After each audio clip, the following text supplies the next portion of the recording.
विद्यार्थियों, मैं doctor Mamta Sharma, associate professor political science, government college Pairur. विद्यार्थियों, जैसा कि आप सभी को विदित है कि हम बीए पार्ट थर्ड का first paper western political thought को पढ़ रहे हैं। उसी के अंतर्गत हमने प्लेटो की शिक्षा और न्याय के बारे में पढ़ा। तत्पश्चात आज हम प्लेटो की थ्योरी ऑफ फिलोसोफर किंग को देखेंगे कि प्लेटो का दार्शनिक राजा का सिद्धांत क्या है। जैसा कि आप सभी को विदित है कि प्लेटो के संपूर्ण राजनीति दर्शन में दार्शनिक राजा की धारणा सबसे अधिक मौलिक है। इसके अंतर्गत हम देखेंगे कि प्लेटोकालीन यूनानी नगर राज्यों में अयोग्य और स्वार्थी राजनीति शासन सत्ता का संचालन करते थे। प्लेटो ने समकालीन तथा पूर्वकालीन यूनानी नगर राज्यों की व्यक्तिवाद, अक्षमता, अस्थिरता एवं राजनीतिक स्वार्थपरता आदि से उत्पन्न होने वाली त्रुटियों को भली प्रकार से पहचाना था। उसे अपने जीवन में एथेंस आदि राज्यों में अज्ञानी शासकों के दुष्परिणामों को देखकर उसको एक दृढ़ विश्वास हो गया था कि संसार में तब तक शांति नहीं स्थापित हो सकती जब तक कि शासन संचालन किसी महत्वपूर्ण, योग्य और ज्ञानी तथा दार्शनिक के हाथों में न आ जाए। इसी को दृष्टिगत रखते हुए प्लेटो ने अपने दार्शनिक राजाओं के सिद्धांत का प्रतिपादन किया। प्लेटो के दार्शनिक राजा का सिद्धांत उसकी दो प्रमुख मान्यताओं का तार्किक परिणाम है। उसकी पहली मान्यता है आत्मा के त्रिभाग की धारणा। उसके अनुसार आत्मा अथवा मानव व्यक्तित्व में तीन तत्व होते हैं: विवेक, साहस और क्षुधा। विवेक का कार्य शासन करना, साहस का कार्य रक्षा करना और क्षुधा का अर्थ उत्पादन करना। इन्हीं के अनुरूप राज्य में तीन वर्ग होते हैं: दार्शनिक, सैनिक और उत्पादक। दार्शनिक विवेक का, सैनिक साहस का और उत्पादक क्षुधा का प्रतिनिधित्व करते हैं। प्लेटो की दूसरी मान्यता यह है कि नॉलेज इज वर्च्यू, अर्थात सद्गुण ही ज्ञान है। अर्थात संसार में जो कुछ भी वस्तुनिष्ठ सत्य है उसका ज्ञान तर्कसंगत विवेक से हो सकता है।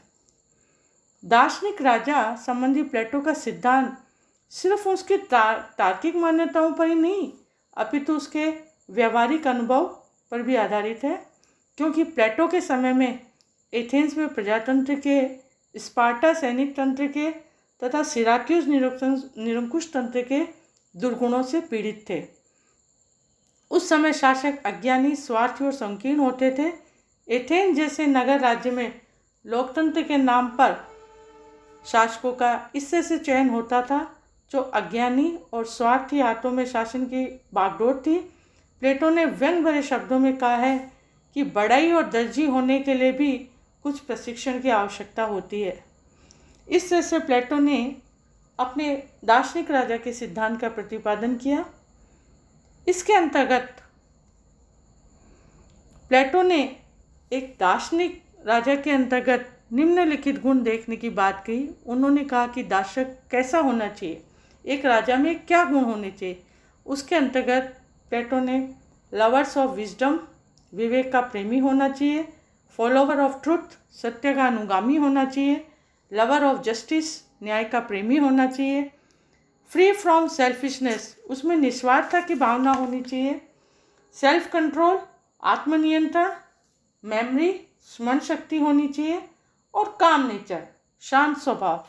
एक दार्शनिक के अंतर्गत इन सब गुणों का होना प्लेटो ने आवश्यक समझा है। इसी तरह प्लेटो के द्वारा दार्शनिक शब्दावली जो थी, the term of philosophy gets a new meaning. इस न्यू मीनिंग के अंतर्गत प्लेटो का ये मानना है कि प्लेटो ने दार्शनिक शब्द का जिस अर्थ में प्रयोग किया है वह उस अर्थ से सर्वथा भिन्न है जिसे हम साधारण बोलचाल की भाषा में ग्रहण करते हैं। इस संबंध में नेटलशिप ने कहा है कि दार्शनिक से प्लेटो का अर्थ वह नहीं है जिसे हम लोग समझते हैं। शब्द के पूर्ण अर्थ में उसका तात्पर्य प्रतिभाशाली व्यक्तियों से है। हम लोग इस शब्द का अर्थ किसी ऐसे व्यक्ति से ले लेते हैं जो एक विशेष प्रकार के गुण से संपन्न हो, परंतु प्लेटो ने इस संबंध में उन सारे गुणों का उल्लेख किया है जो एक महान व्यक्ति को निर्मित करते हैं। इसी के साथ साथ प्लेटो ने दार्शनिक शासक के कुछ कर्तव्य बताए हैं कि प्रत्येक व्यक्ति को उसका विशिष्ट कार्य सौंपना है।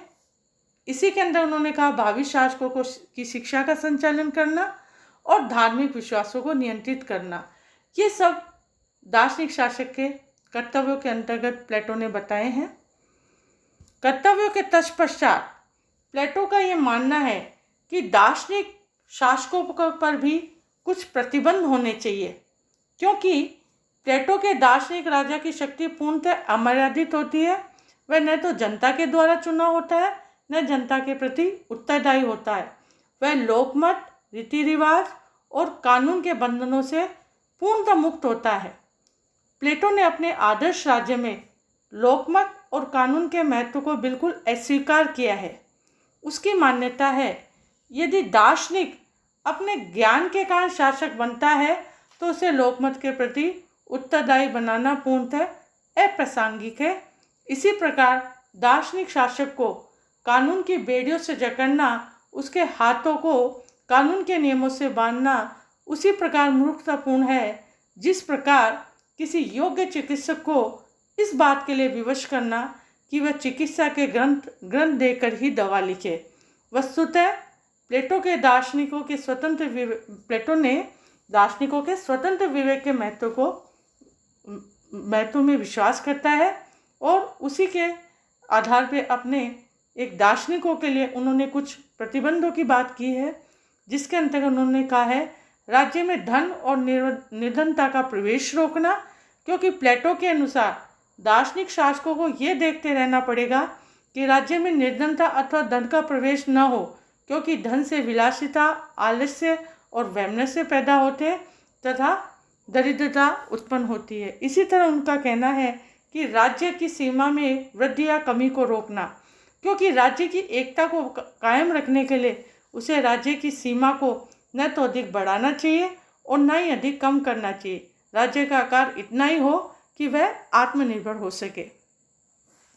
तत्पश्चात प्लेटो ने बताया है कि न्याय प्रशासन कायम रखना दार्शनिक शासक का एक कर्तव्य है कि वे न्याय के सिद्धांत को बनाए रखे, जिससे प्रत्येक व्यक्ति अपने निर्धारित कार्य का पालन करता रहे। इसी प्रकार उन्होंने कहा है कि प्रजातांत्रिक और इसके साथ साथ शिक्षा पद्धति को बनाए रखना। उसे शिक्षा पद्धति में कोई परिवर्तन नहीं करना चाहिए, क्योंकि शिक्षा पद्धति में परिवर्तन होने राज्य के मूलभूत नियमों में भी परिवर्तन हो जाता है।